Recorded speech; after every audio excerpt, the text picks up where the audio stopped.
Hello, I'm Sally Pointer. It's been a while since we've had a video. I've been so busy. There's a new book coming, there's all sorts of things in the pipeline. But I've taken a little bit of time out to have a go at a pouch that I saw on display in Jersey. It's a very special thing, this. It's the only surviving example of an Iron Age purse. And I've had a go today at seeing how close we can get, given that it is in pieces. And I'd like you to join along with me, maybe have a go yourself, see what your version comes out like. This pouch has such a clever design. It's based on 4 metal rings, too large, too small. And very simply, pull those, it opens, loads of money inside, pull the little ones, everything tightens, and then that can be tied off if you need to extra secure it. What makes it even more clever is that these cords become the loops for this and then become the supporting strap that goes all the way around, which really gives the pouch stability and means that no matter how much weight is in there with all that lovely loot, nothing is coming out. It's elegant. I love it, and I'm really looking forward to working with this pattern. I had a chance to visit the Jersey Hoard back in February of this year, and as soon as I saw this purse on display, myself and my friends spent absolutely ages with our noses pressed to the case, having a really good look at it. Because like many people, I was aware of the Jersey Hoard, I knew how important it was, a staggering number of coins, but I'd sort of blanked this purse. I'd seen it in reports, but I hadn't realised just what an amazing object it was.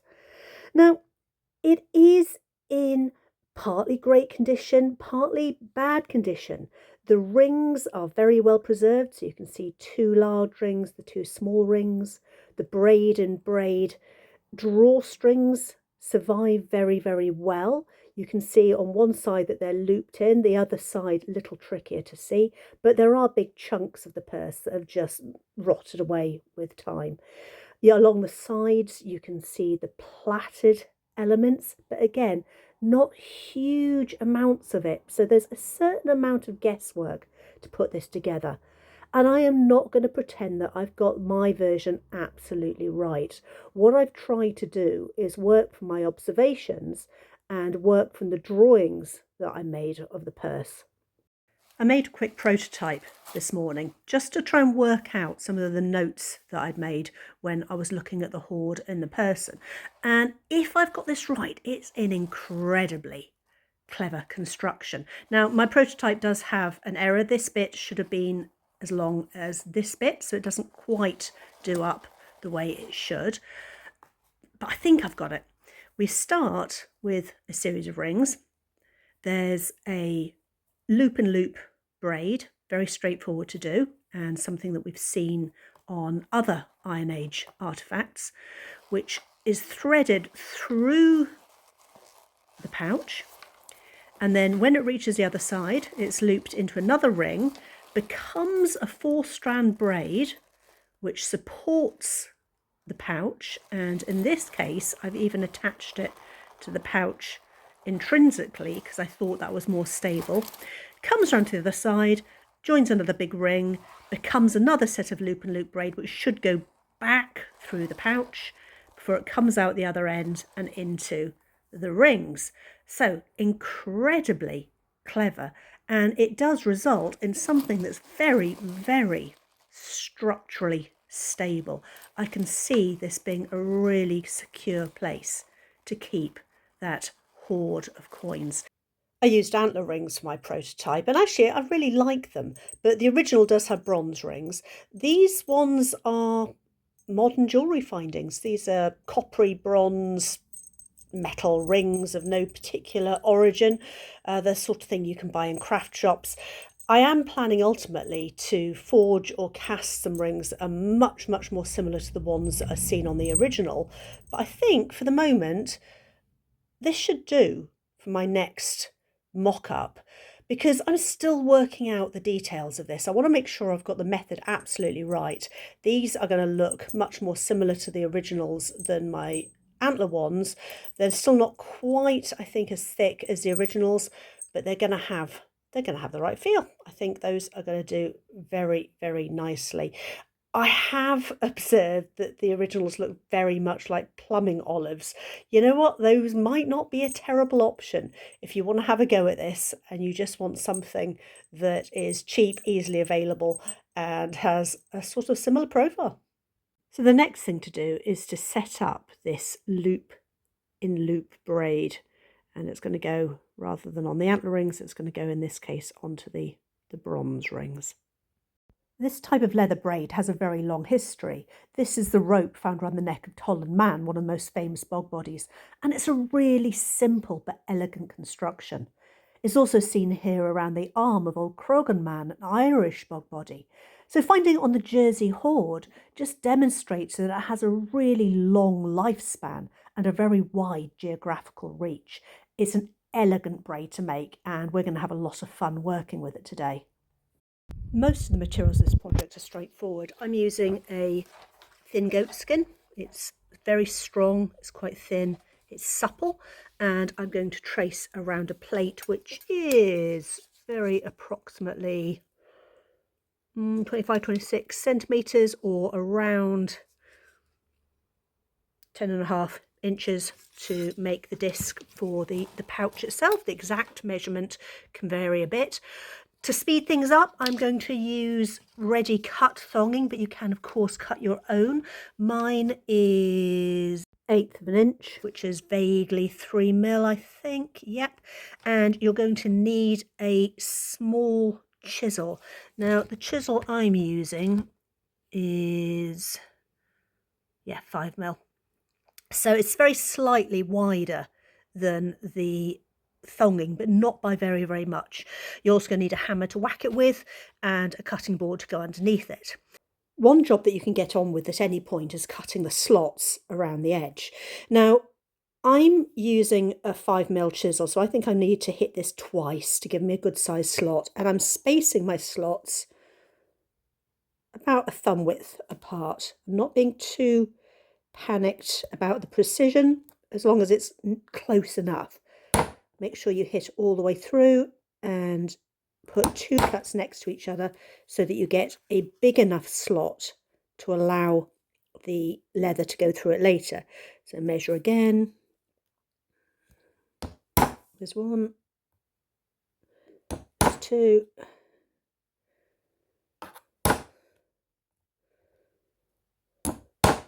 Whilst precision is good, it's enough with this sort of thing to check with a thumb or a finger every few slots and just make sure you're on track. It absolutely will balance out as you go along.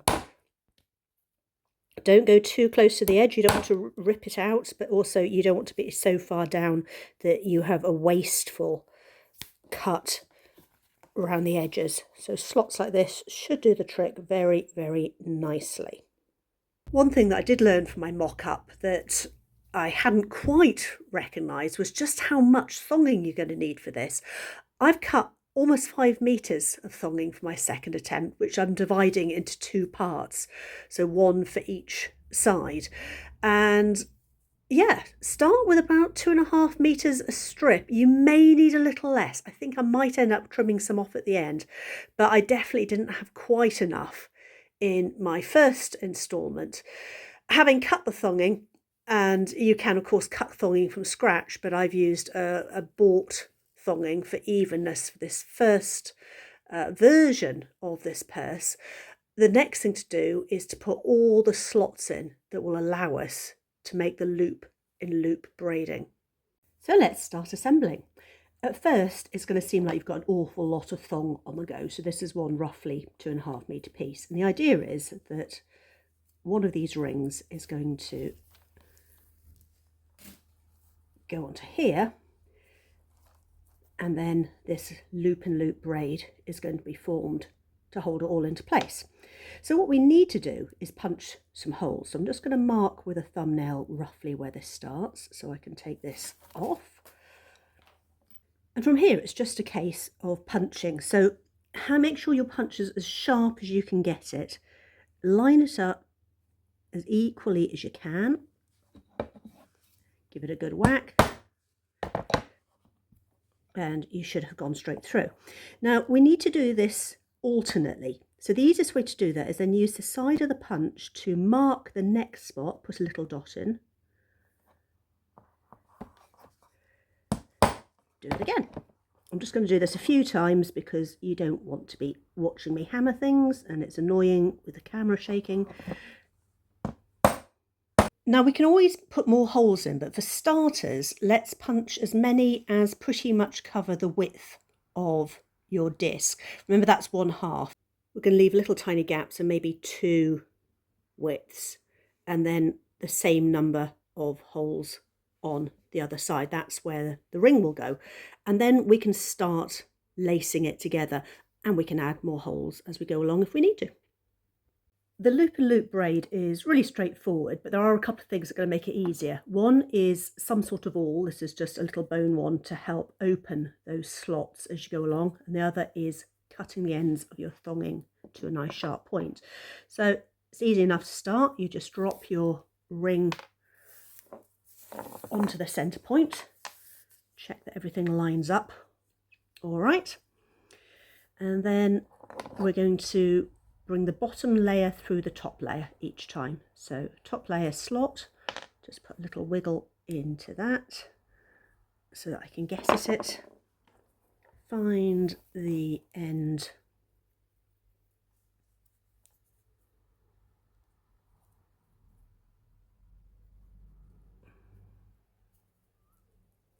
first few are always fiddly, and then you get into a rhythm with it and wiggle that through. It will be a little bit tight, but it will go. Right, pull that up into place.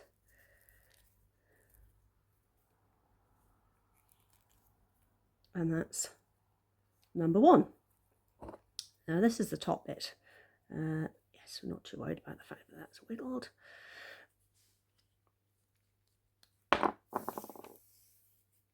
Open that out. Poke the tail through. Give it a wiggle. Come on.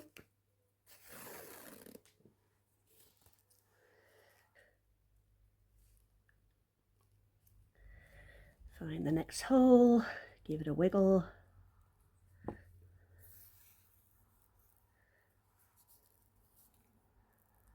Pop it through the hole.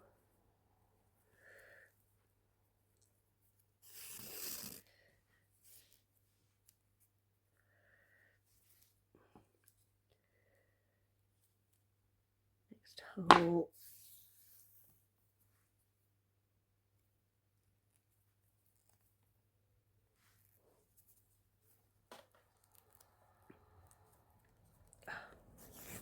I've got really soft fingernails today. I've just been doing some dyeing, which is partly why my fingers are a bit red, and I think my nails have softened.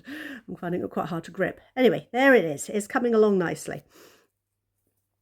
So we'll just keep doing this. If you're in any doubt as to which your next move is, you look at the layers, and the one that's just been spread open is the one that will poke through on the next go. Doesn't take very long to get this moving. I think I need to give my nails 10 minutes to dry out before I keep going with this, but that's it. That's the basic idea. Loop in loop, and it will settle down and become a really nice even braid. It's really a clever technique. You do see it later in time. I've seen this in artifacts from quite a lot of different centuries here and there, but it has got a particular association with those Iron Age artifacts.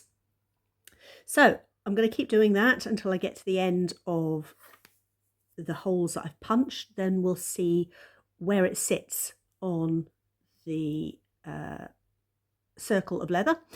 And then we've also need to do the same with the second piece of leather. So that's going to join onto the same ring in exactly the same way, but we'll get this bit done first. And at the end of the punch section, which if you remember was about the distance of the width of the circle, this is how much we end up with. So it shrinks, but it doesn't shrink by a huge amount. Now that ought to be enough. We're going to need at least the same amount at the other end to do a similar thing, and that's going to leave us plenty, I hope, for the braid. So I need to do exactly the same thing to the second piece of thonging, looping it on here, making the same distance. Then we can start lacing it all together.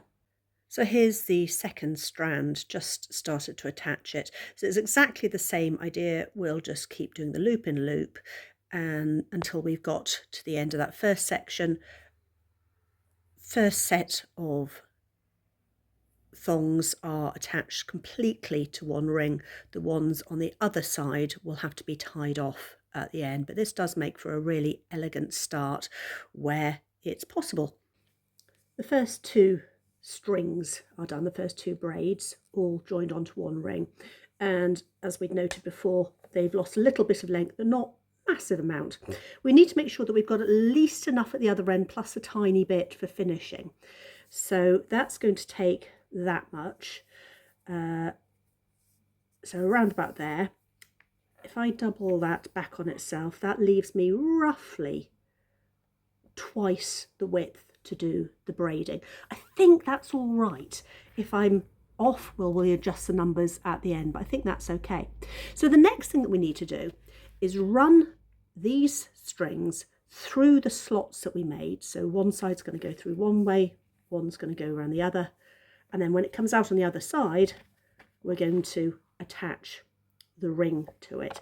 And the easiest way to do this is with some sort of threader if you've got it, because that means you can work with both pieces of thong at the same time. So I've just got a straightforward metal threader, sort of thing you'd use for elastic, and I'm going to pull the thongs through.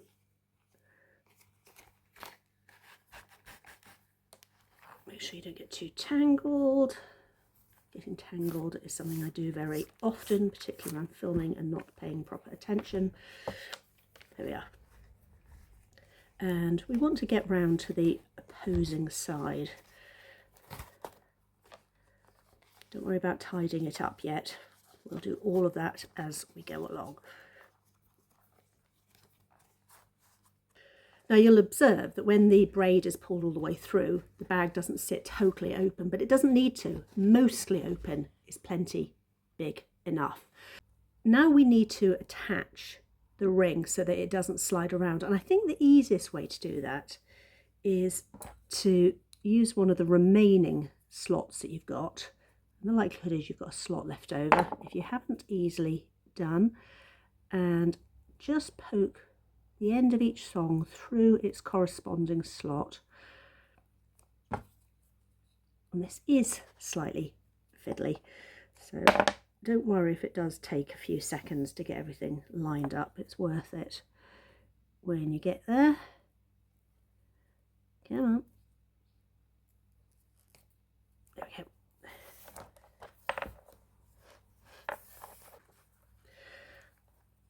So find the next slot, give it a good wiggle,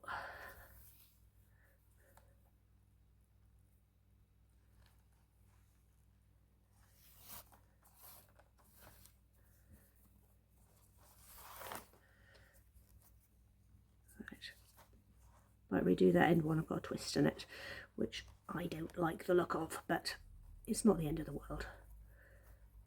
Right, two more to go.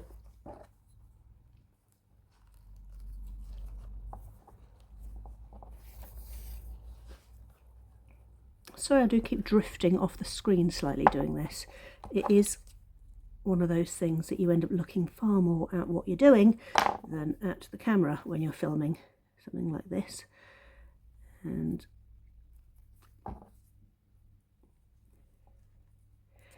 there are modern thong needles that are available. I haven't actually got one to hand, but it's the sort of thing that if you did have one, you might find that quite a useful addition.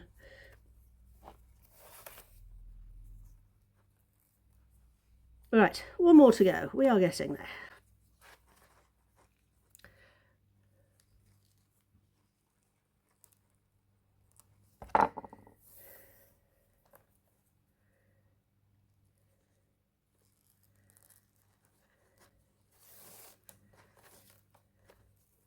Right, good, we got there. Just sort out a couple of little twists. The leather's going to settle in beautifully as the whole thing is worn and used a little bit, but I'm just going to redo that end one. You see I've got a twist in it and it's just slightly annoying me. So I'm just going to undo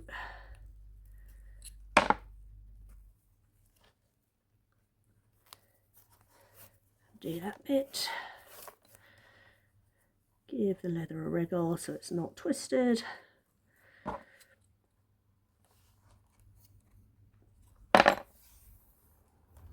And do it again. Right, I think that's now correct. So far so good. So what's going to happen in practice is that when you do up the bag, you're going to pull the smaller rings. That will tighten things. And then when you want to undo it, you'll pull the big rings, which there will be 2. And that will let you open the bag up. So that's a really good start. Now what we need to do is make a braid that's going to take us around the side of the bag itself. So if I just grab my stumped one that I did to start with. So here we are. Here we've got our rings attached. They're going to turn in to a braid that's going to go all the way around, supporting the bag leather until it ends up in the ring on the other side. And this is just a very simple 4-strand braid. So once this is attached, you don't need to worry about this end for the moment. That can stay. Once this end's attached, you don't really need to worry about it at the moment. It's going to look after itself. So outside to the middle, middle to the outside. Cross over the centre ones.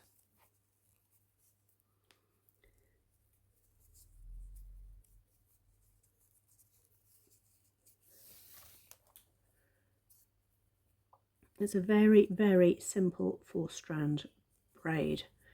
Now I'm going to allow, yes, I'm going to allow the corners to fold in as I go.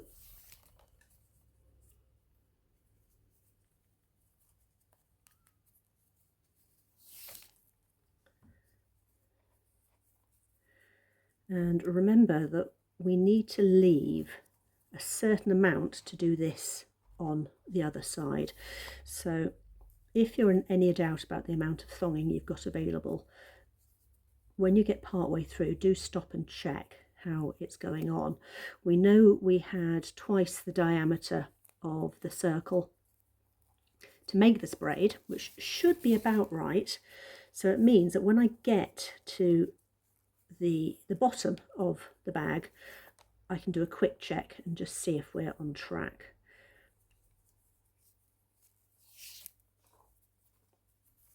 Is that making sense? This is a perfectly straightforward 4-strand braid. So you cross over your outer edges, cross over the middle.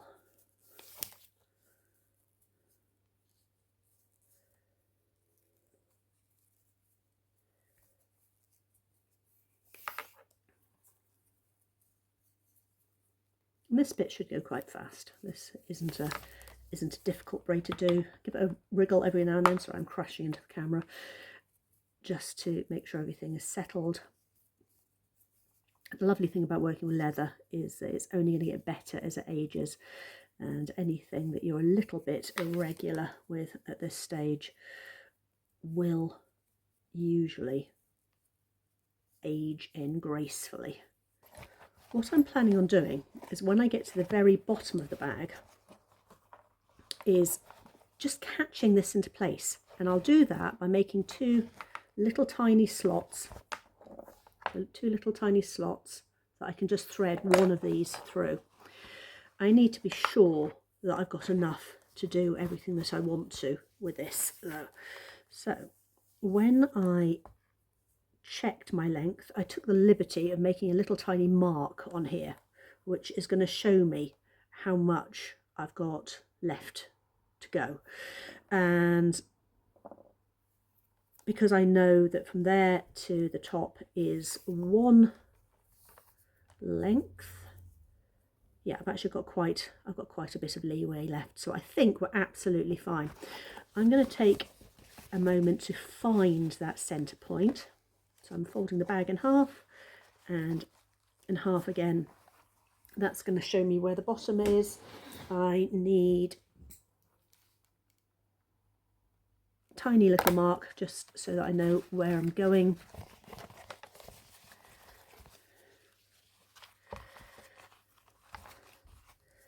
And we're going to just keep going with this until, oops, keep going with this until we reach that point, which isn't very far away.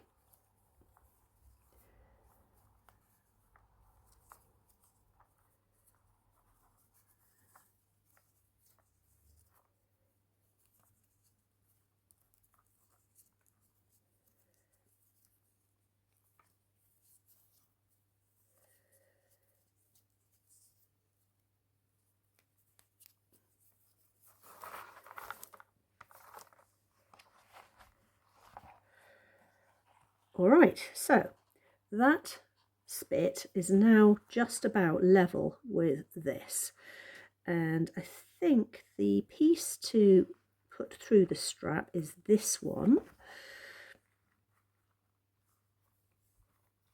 Yeah, I think that will support quite nicely. So I am going to want a cut there and a cut there. I will just give that a little clunk.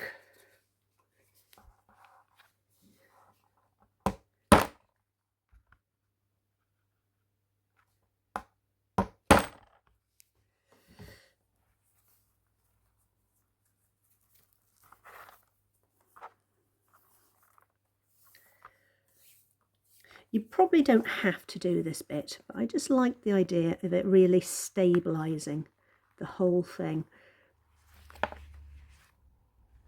I have no idea whether this was done on the original. There's plenty that this is very conjectural about as far as that goes, but it really, really does help give a stable result.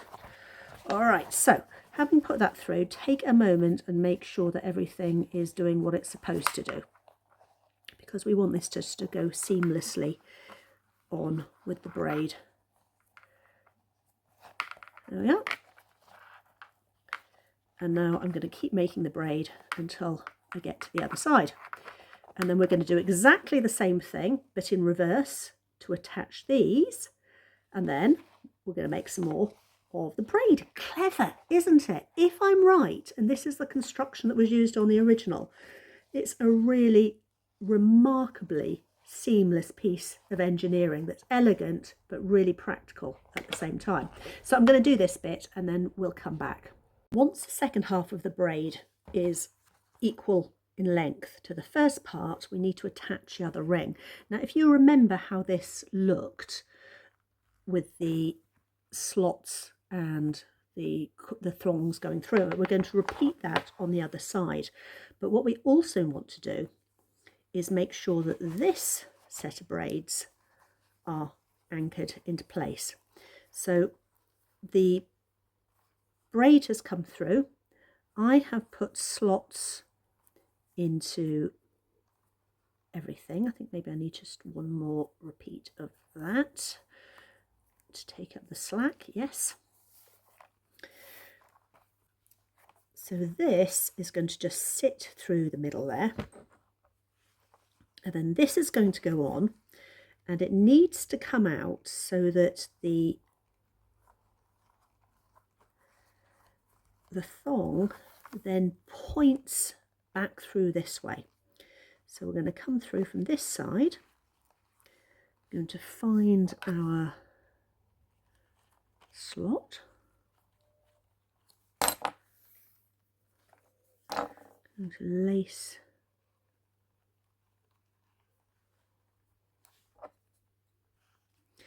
this. Has definitely been one of those projects where every time I do this off camera it goes really smoothly. Every time I do it on camera I have to do it twice. I think sometimes they they know. So that's the first one. I'll do the next one on this side. So we're coming through from the back to the front, finding the slot, giving it a really good wiggle, because I don't seem to be wiggling these nearly enough.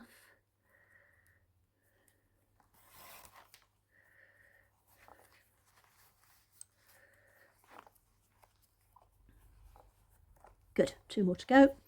So it's coming from the back to the front.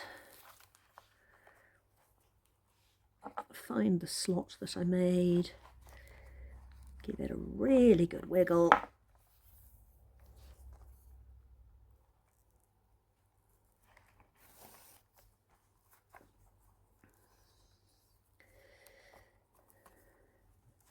Just pull those out the way if they're being a little annoying at the moment. Back to the front.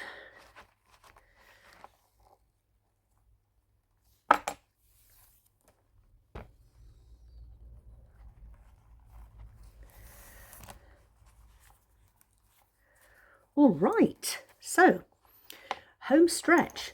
These bits now get loop and loop braided. These bits get loop and loop braided.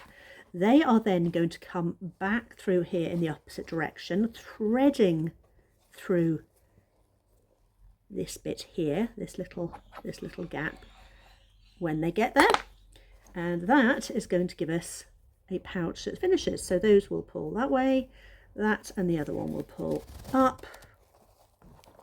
We're starting to see what it's going to look like. Oh, I'm really pleased with this. So I am now going to settle these down, go over them with my chisel. I'm going to do both sets. I should have more than enough here, and I'm going to keep going until I've got sufficient to go all the way through and match the other side. I'm going to do most of that off camera. I'll just do a quick refresher of what's going on in a second, because otherwise it'll be boring, and we're very nearly done.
Once you get into a rhythm with the loop and loop braiding, it's remarkably simple. I don't know why I was having so much difficulty with the bits I was doing from a different camera angle earlier, but hopefully this little clip of the final set of strings being braided will reassure you that that was my incompetence, not anything that you need to worry about.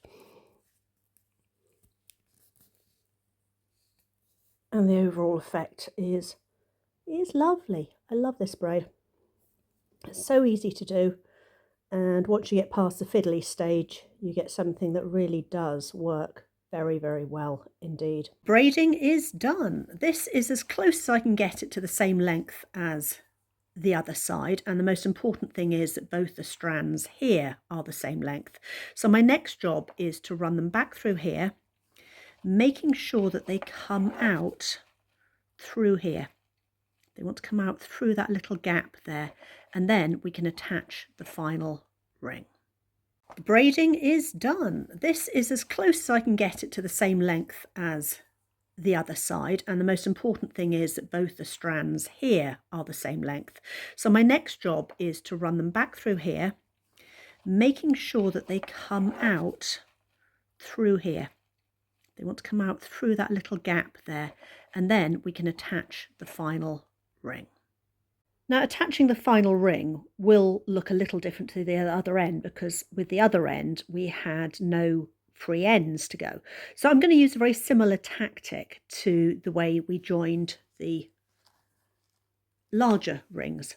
So I'm going to feed the leather through, I'm going to pop it back through a hole that it makes, and that's going to make a little tassel at one end. Now, one end of the surviving pouch is damaged. We can't see what the final closure solution was. Maybe they had a better way of doing this than I've come up with. I can quite believe it, but I think this will look tidy enough. So one's done, this is my second one, and then the remaining part. And we'll see what we can do about tidying up the ends, make sure it's secure, and then we can oil it, fill it with money, and try it out. We're so nearly there. I think that will probably hold by itself, but I do want to make sure. So I don't know if this is the right choice or not, but I'm going to tie each pair into a square knot, or at least into an overhand knot. Is that a good idea? It makes it a bit chunky. I think something needs doing there, perhaps not a knot. I feel as if something is needed here just to make sure that this stays absolutely put. Maybe just one knot in the middle.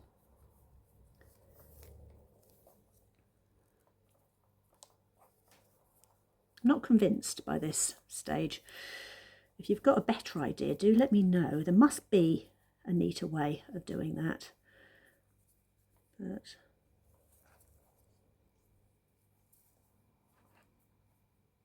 well, that's not going anywhere. All right, so in terms of leftovers, we have about that much left over. Probably means that out of the 5 meters I cut originally, maybe 4.5 would have been all right, but I didn't want to risk running short. So I'm going to leave those for the moment, but they will get clipped in the end. We'll try the bag properly in a second. It's very crumply at the moment. I am going to get some oil onto this, and then we're going to fill it with pennies and give it a bit of a squeeze, and that is going to make all the difference. A drop of oil has worked absolute wonders. It's settling in really, really nicely. I've even found some replica coins that are more or less right to set it off. I think I need to try this out properly, and to do that I'm going to fill it with modern pennies so that it's got a bit of weight in it, pads it out, and I can give it a little bit of a squeeze. With some weight in it, that strap around the bottom makes an awful lot of sense. That really supports the leather, which will stretch, or leather stretches, but that braid is really going to make sure that nothing works its way out through the base. I don't know if I've got this absolutely right. I was, as I mentioned, working from my nose pressed against the case. I didn't have access to archaeological drawings or to the object outside of the museum case. But I'm pretty pleased with this as a general interpretation. What I need to do now is find an excuse to go back to Jersey, have another look at it, maybe taking this one with me, and see if there's anything that I would do differently next time around. But for now, I'm very, very happy with this. If nothing else, it's a really practical pouch, and I hope you might join me in having a go at making one yourself.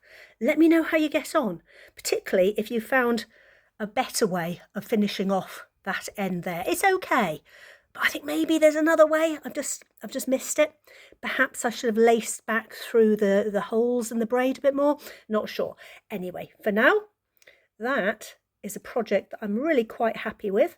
I'm going to enjoy using it with my Iron Age outfits. And I will see you in the next video. Bye for now.